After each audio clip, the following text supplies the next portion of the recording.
Peace and welcome to Atlantis Build Talk Radio, the premier station for 5%er Nation of Gods and Earth social commentary, interviews, musicology, and uncensored discussions about the science of everything in life. This station is a subsidiary of Asia and the Atlantis School for Gifted Youngsters at www.atlantischool.blogspot.com and Asia TV at YouTube/Quanaya. Quanaah.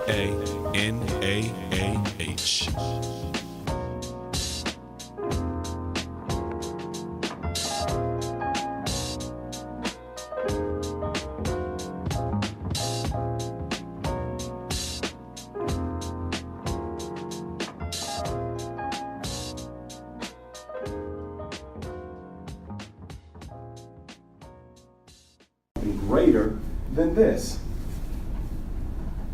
I'm bringing all of this up because as you go along your journey and you strive to find your purpose and things that you want to be successful in, you have to be able to identify with something greater than your looks, than what you think you're wearing, than your social media accounts that you got, how many likes and stuff. You have to be able to identify with something greater than that, because that is the only thing that's really going to sustain you when you reach certain challenges.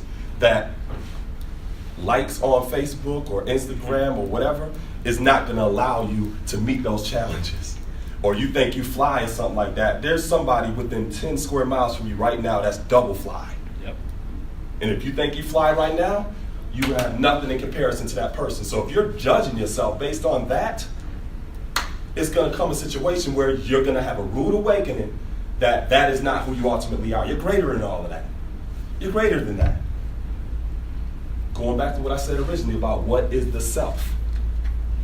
Are you who you are because of your voice? Matter of fact, let's get a little bit deeper. Are you who you are based upon what you choose to think? Is that who you are? Because some of y'all think who you are is based upon what you are thinking. Exactly.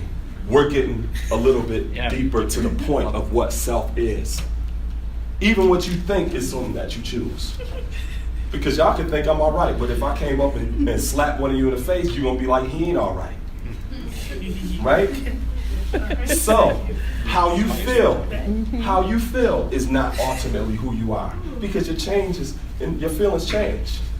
It's a fact we got feelings, but our feelings is not always a fact. So, our feelings, what we choose to think, how you choose to dress, who you choose to associate with. All of these are just parts of who you are. It's not ultimately who you are. Who you are is greater than all of that. So here's the thing. We're talking about self-advocacy. If you are just advocating for them little parts, right? Some people have a place for people that just advocate for certain parts. Right? How you think certain girls get involved in porn industry and stuff?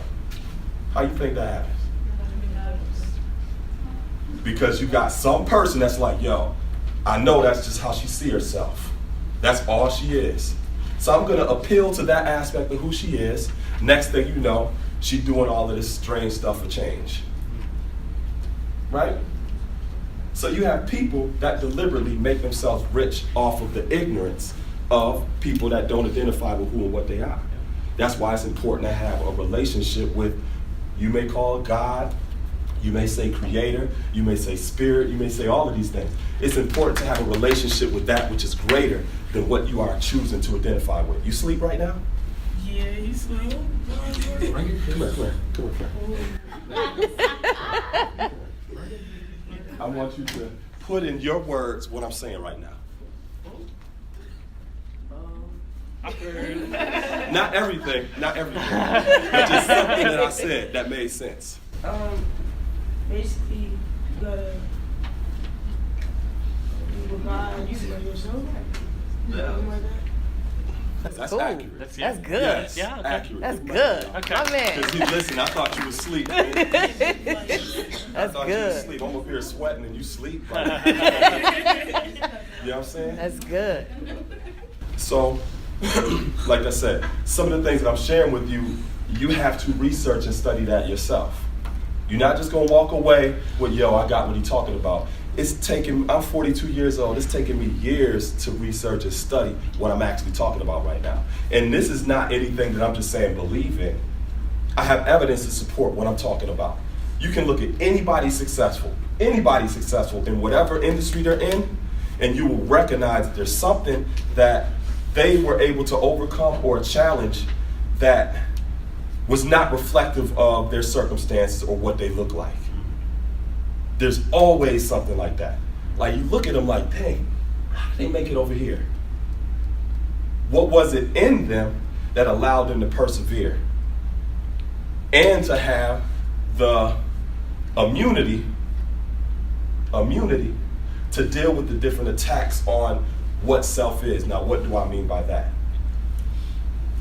A lot of us grow up in a society and we're taught, we all gonna fall short. We all human. Yeah, you can call yourself human, but you could also call yourself a spirit that's having a human experience. Isn't that a little different? Because a human has some limitations to it. You know, even if some of y'all is into astrology or whatever, you say, I'm just a Leo, that's just how I am. That's a limitation. Why not be able to see how you identify with all of the different qualities and characteristics of the zodiac, if that's what you're into? Because ultimately you can. All of us are born into this world with leanings. Certain things that we do natural that are easy for us.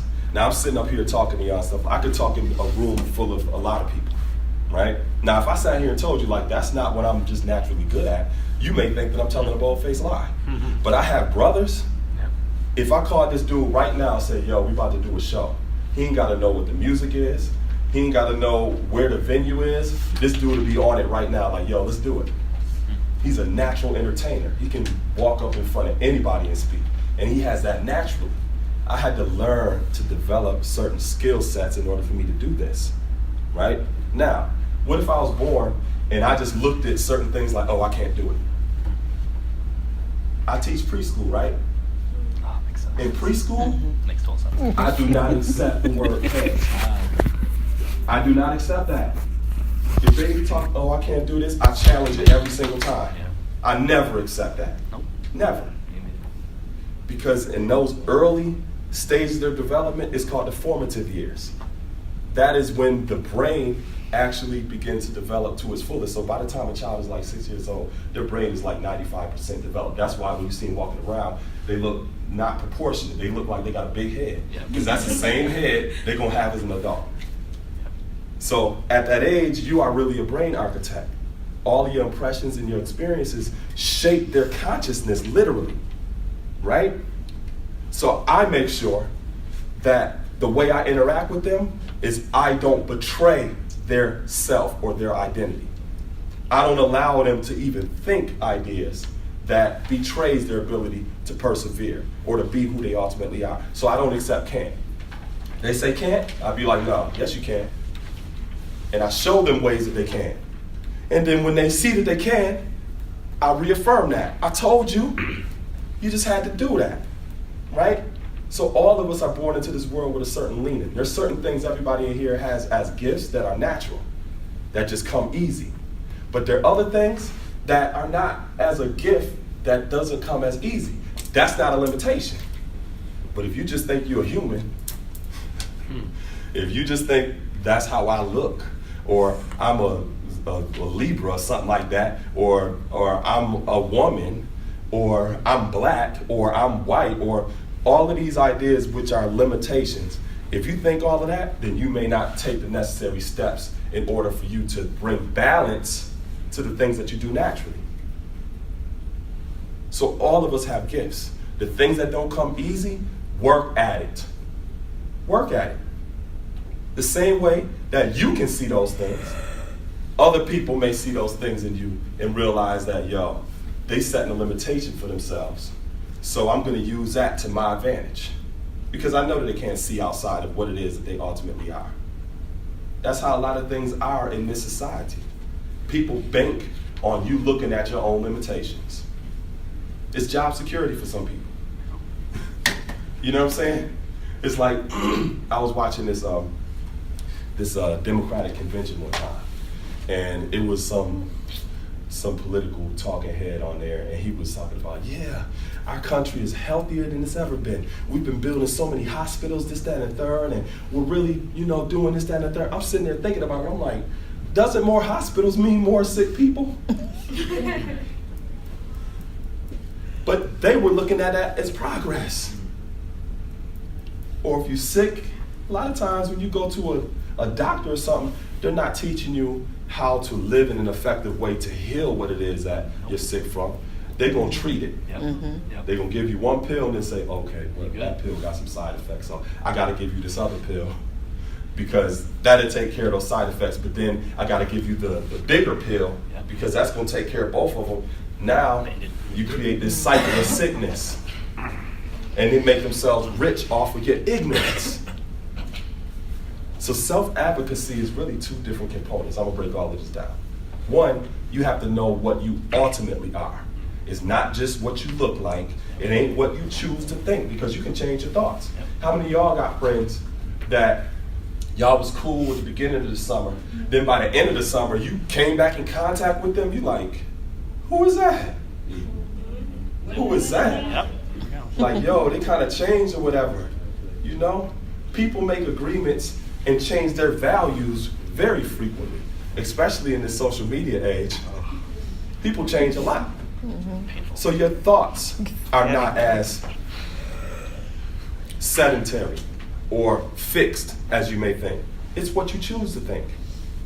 So the first part of that is you have to research what the self is. And everything that I'm telling you right now, go figure that out for yourself. Find out who you ultimately are. It's beyond defining yourself as a woman, what you look like, what you even choose to do. What you even choose to do. And as you begin to identify, like, yo, greater is thee that's in me than what's walking around in this world, now you have to take a step of learning to speak the type of language that reinforces that identity. So like I said earlier, even with my preschoolers, I tell them there is no such thing as can't. If you choose to say that, I guess you can't because you said you can't. People say stuff like, oh, that's just how I am. I don't accept that neither. That's not just how you are. You choose to accept that about yourself. And there are reasonable situations where a person tries to or tends to accept certain things, but you can't even accept that. Because all of the different people that you see that are successful in what they do, how many people like Beyonce? Have you ever seen Life is But a Dream, her documentary? Prime example. You look at her as a child, she was groomed in such a way to be able to do what she's doing right now. And there's a lot of things that she had to learn about herself that was greater than what she saw in herself. But luckily, she had the type of support system around her that reinforces that. That's the second component. You have to make sure you have relationships with people that identify what's greater in you, that don't accept those limitations. Those are the kind of relationships you need. Just like Mark Inglis that was climbing Mount Everest. He had to have some people around him like, yo, I know you ain't got no legs, but yo, you could do this. Let me maybe invest in these things that you could put on your legs. You need people like that in your life that's going to see the greatness in you beyond what your circumstances are. Going back to what I mentioned on the side earlier about immunity. These people are like inoculation shots because there's a lot of sickness in this world. A lot of sickness that does not want you to be who you are. And how are you going to have to be able to meet those obstacles and challenges? You got to have the immunity. You got to be able to have the language. When somebody says you can't, you're going to have to be able to articulate how you can. Or you're going to have to learn how, if somebody's coming at you certain ways, to avoid them. All of that's a part of your immunity. You have to be able to build that. Now, let me tell you a little bit about myself. I'm a writer, so I've written 16 books. I'm a musician, so I've published 3 albums. Whoever's seen the show Gangland? Anybody familiar with the show Gangland? It's on the History Channel, and they chronicle gangs all around the United States. So I've worked as a program consultant for one of the episodes that was dealing with a gang in North Carolina called the Hidden Valley Kings. So the program directors came to me like, yo, could you teach us and show us what this actually means and everything? So why would they call me? Because I know what I'm talking about. They wouldn't if I didn't, right? One thing I learned in terms of our journey and everything that I'm talking about in terms of identifying with what self is